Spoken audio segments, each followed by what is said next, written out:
tolluwaayu réew mi mën nañu avancer bu kenn amul loo yokk ci li fi jot a jaar alors sëñ Saliou maître Ciré Clédor Ly sur l'état de santé de Sonko on en a parlé hier une information bu mu génnee selon l'avocat le leader du parti serait quand même dans un coma profond alors pendant ce temps il y a son confrère maître Doudou Ndoye qui défend la DGE justement toujours DGE dafay ñëwaat et qui confirme qu'elle ne peut pas remettre des fiches de parrainage au maire de Ziguinchor ban lecture ci ñaari info yooyu yëpp. Information sur l'état de santé de Sonko. Man moom j'ai exprimé tout mon désaccord sur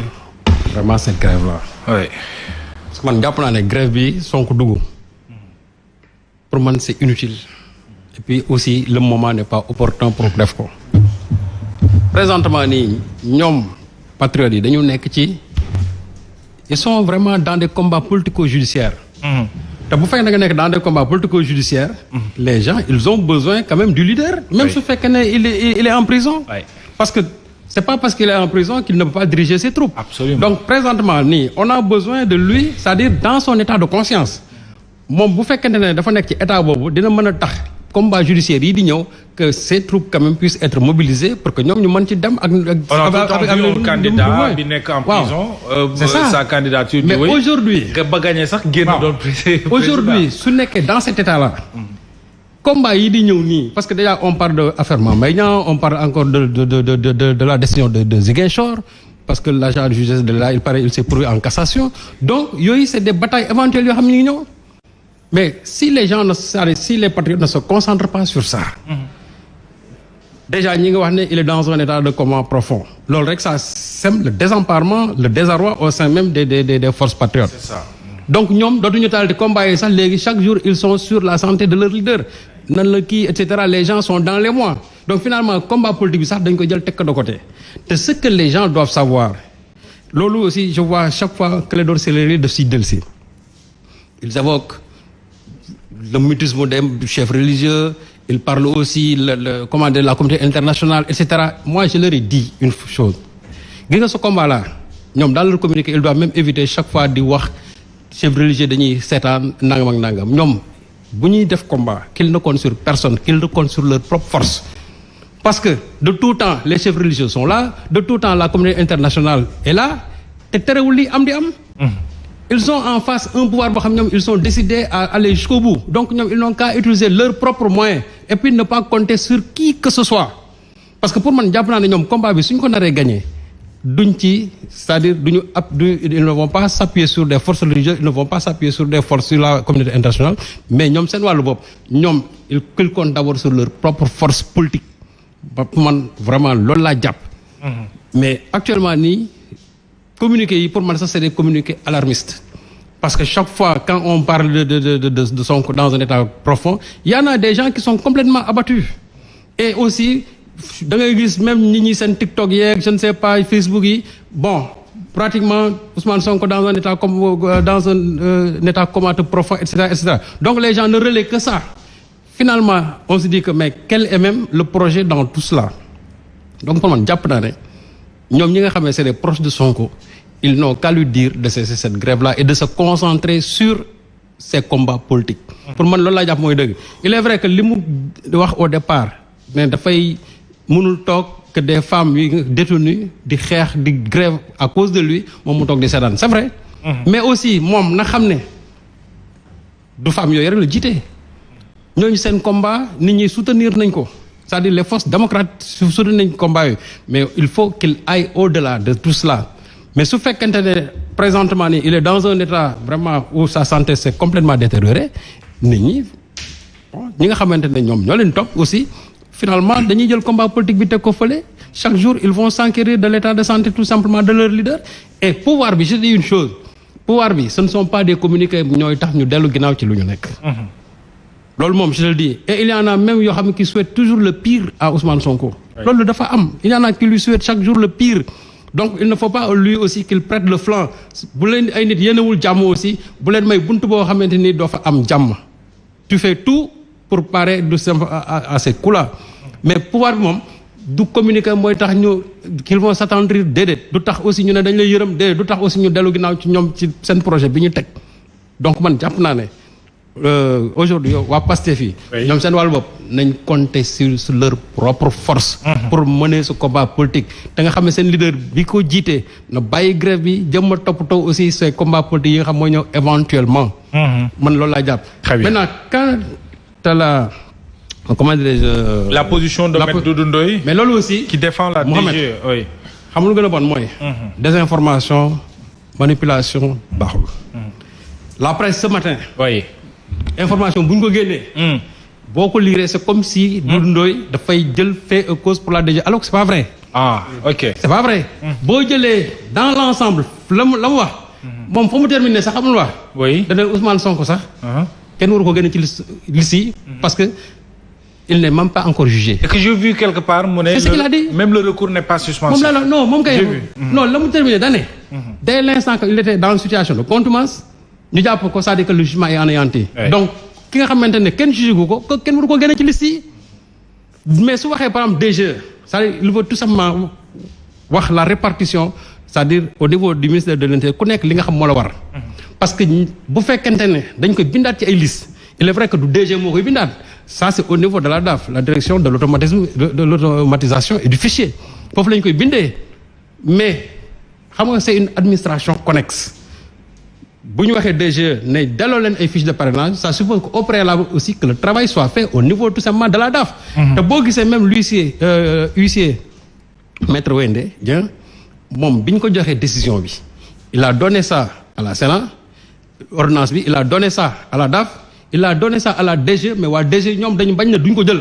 mais au niveau de la DAF ils ont pris l'ordonnance du juge terewul au niveau de Ziguinchor le juge a remis aussi l'ordonnance au préfet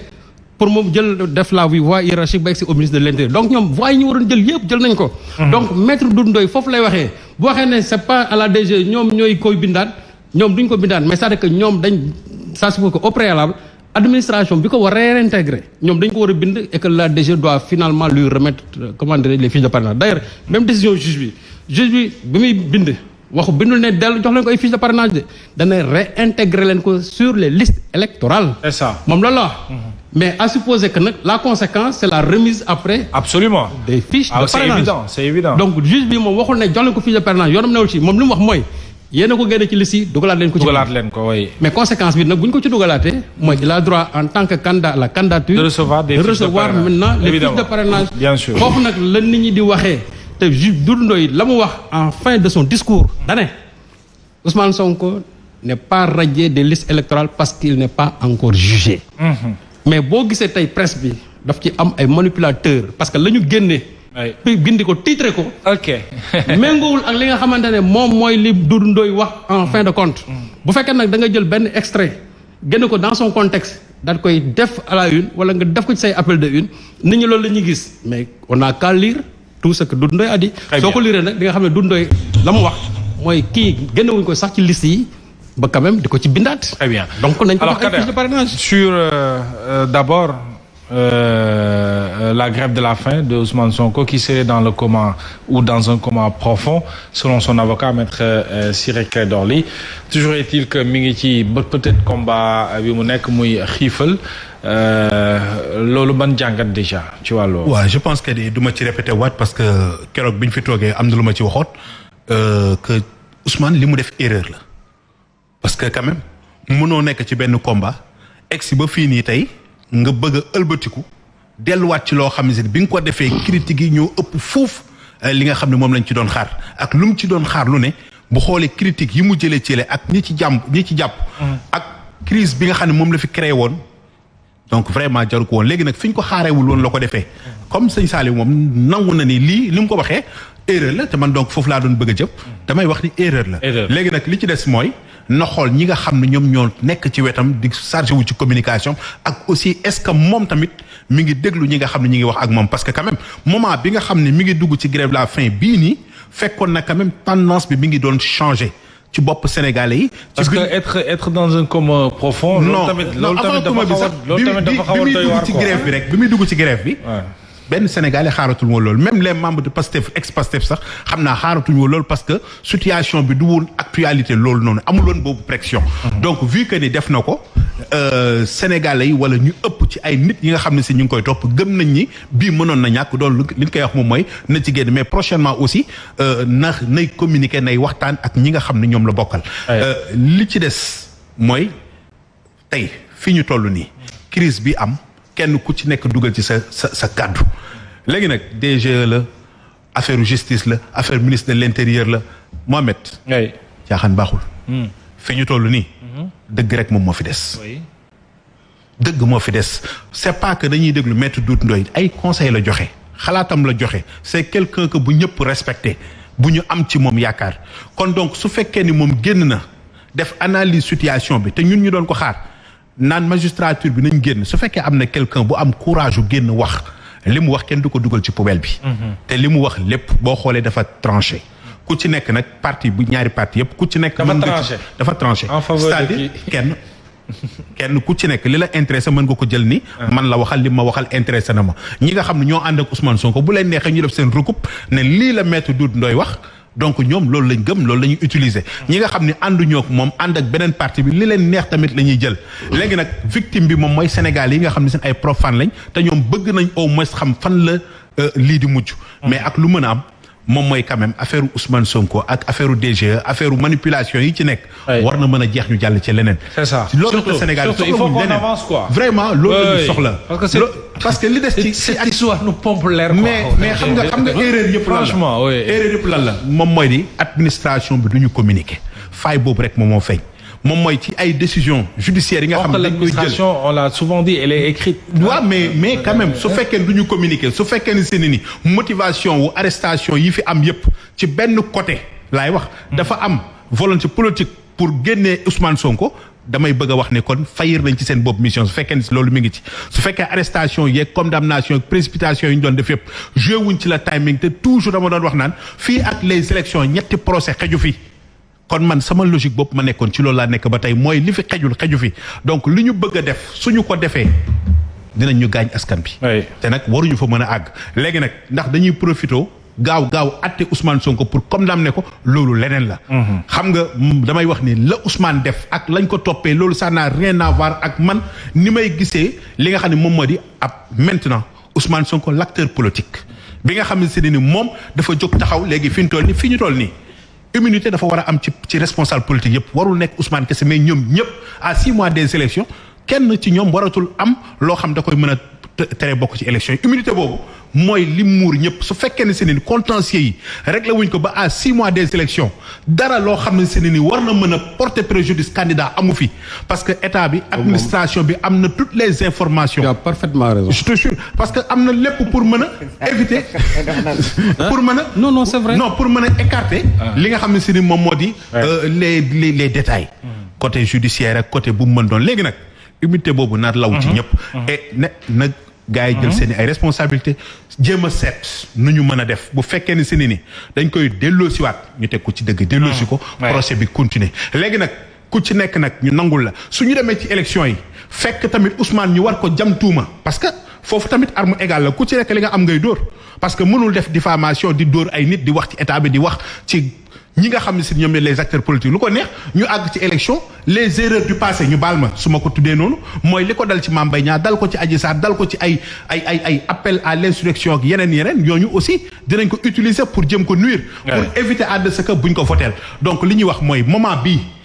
instant bi ñu toll nii quand même dëgg rek moom ma fi des li ci des élection yi la comme dañ ko bëgg a forcer nit ñi opposition bi nangu état bi nangu ñun population bi aussi ñun nekk rek ay gumba yi ñuy wombat mais nañ dem ci pax bi lañ jëm ne Pape Abdou fi nu jëm baaxul ci kenn te ba pare bëgguñu toog waxtaan mais maa tey rek moo fi am dañuy tëñëx yi dem ci ñëpp nag ci ñëpp Pouy sa position par rapport à cette